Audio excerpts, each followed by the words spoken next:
प्रफुल्ल पटेल आणि तटकरेंसह राष्ट्रवादी काँग्रेसचे 22 आमदार हे भाजपमध्ये जाणार असल्याचा दावा रोहित पवार यांनी केलेला आहे।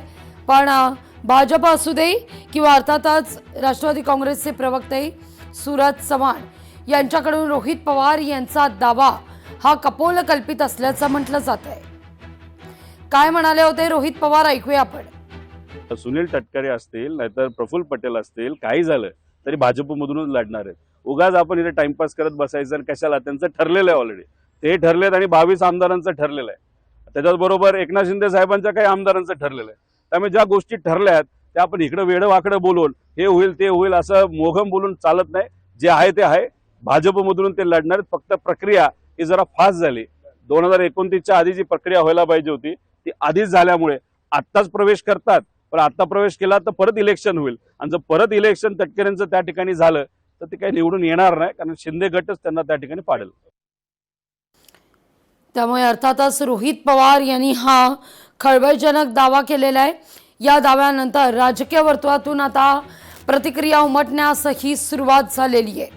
रोहित पवार यांचा दावा तथ्यहीन आहे, कपोलकल्पित आहे असं राष्ट्रवादी काँग्रेसचे प्रवक्ते सूरज चव्हाण म्हणतात। तर रोहित पवार हे संजय राऊत होऊ पाहत आहेत अशी टीका भाजपचे नेते प्रसाद लाड यांनी केलेली आहे। या सगळ्याविषयी अधिक माहिती घेऊया आपले प्रतिनिधी चंद्रशेखर भांगे यांच्याकडून।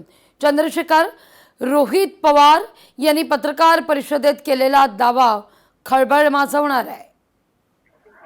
नक्कीच लागवी खरं तर आपण पाहिलं की हे जे सगळे आमदार आहेत जे की भाजपसोबत जाणार आहेत त्यांना ब्लॅकमेल केलं जात आहे। त्यांचे काही व्हिडिओ हे भाजपाकडे आहेत आणि येणाऱ्या विधानसभा निवडणुकीमध्ये हे सगळे जे आमदार आहेत शिंदे गट आणि राष्ट्रवादी काँग्रेस पक्ष अजित पवार गटांचे हे सगळे भाजप सोबत जातील असा दावा आहे जो रोहित पवार आमदार यांनी केलेला आहे। पुण्यात ग्रामीण पोलीस अधीक्षक संदीप गिल यांच्या भेटीनंतर त्यांनी पत्रकार परिषद घेतली आणि या सगळ्या पत्रकार परिषदेमध्ये आमदार रोहित पवार यांनी हा सगळा दावा केलेला आहे। खरं तर या दाव्यानंतर राज्याच्या राजकारणामध्ये मोठी खळबळ उडाली आहे, कारण हे जे सगळे आमदार आहेत ते आमदार नेमके कोण याची सुद्धा आता चर्चा सुरू झालेली आहे। त्यामध्ये अगदी मला मुद्दा तोच या ठिकाणी उपस्थित करायचा आहे।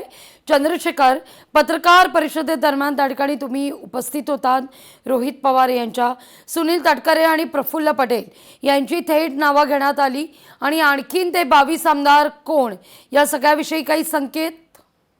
नक्कीच त्यांनी काही जे नावं आहेत ते पुणे जिल्ह्यातील एक आमदार आहेत मावळचे, त्यांचं सुद्धा ते या ठिकाणी नाव त्यांनी घेतलेलं आहे। त्याचबरोबर अहिल्यानगर जिल्ह्यातील आमदार आहेत त्यांचं सुद्धा त्यांनी नाव घेतलेलं आहे। या सगळ्या आमदारांना खरं तर भाजपमध्ये प्रवेश देऊन ते भाजपमधून निवडणूक लढवणार आहेत असं सुद्धा त्यांनी सांगितलेलं आहे। खरं तर रोहित पवार यांचा या सगळा दावा जो आहे त्या दाव्याला खरं तर काय नेमका बेस आहे किंवा काय त्यांच्याकडे या संदर्भातले पुरावे आहेत हे सुद्धा पाहणं महत्वाचं असणार आहे। कारण आमदार रोहित पवार यांनी एक महत्वाचं विधान केलेलं आहे, त्यामध्ये अशोक खरात यांचे जे 70 व्हिडिओ आहेत ते 70 व्हिडिओ नेमके कुठे आहेत असं सुद्धा रोहित पवार यांनी सवाल उपस्थित केलेला आहे। आणि हे सगळे 70 व्हिडिओच्या माध्यमातून काही जणांना त्यामध्ये काही अधिकारी आहेत, राजकारणी आहेत, त्यांना ब्लॅकमेल केलं जात आहे असं सुद्धा रोहित पवार यांनी सांगितलेलं आहे। एकंदरीत आजच्या या सगळ्या त्यांच्या दाव्यानं राज्याच्या राजकारणामध्ये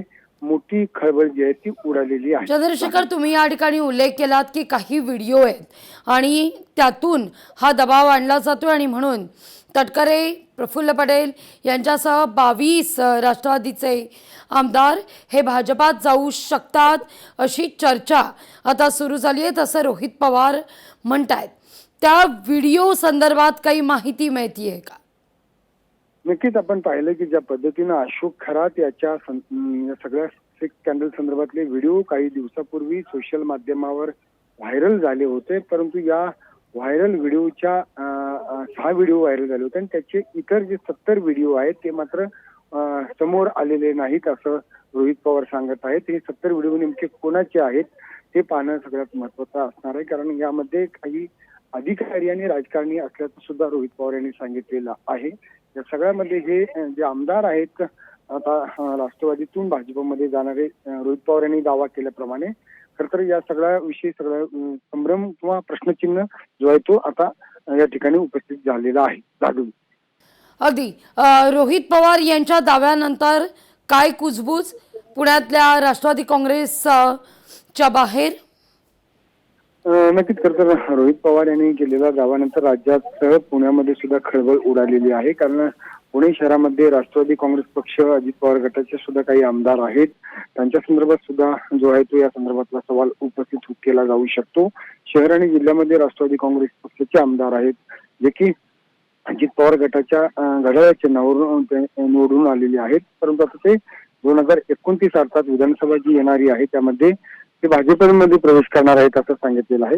या सगळ्या विषयी चर्चा मात्र आता या दाव्यानंतर मोठ्या प्रमाणात पाहायला मिळत आहे. लागली दिलेल्या सविस्तर माहिती करता.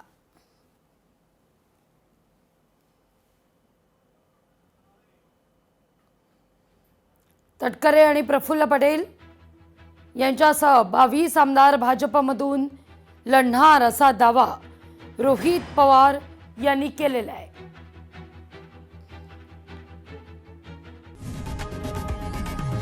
लोकशाही मराठी ऐका, पहा, जागरूक रहा.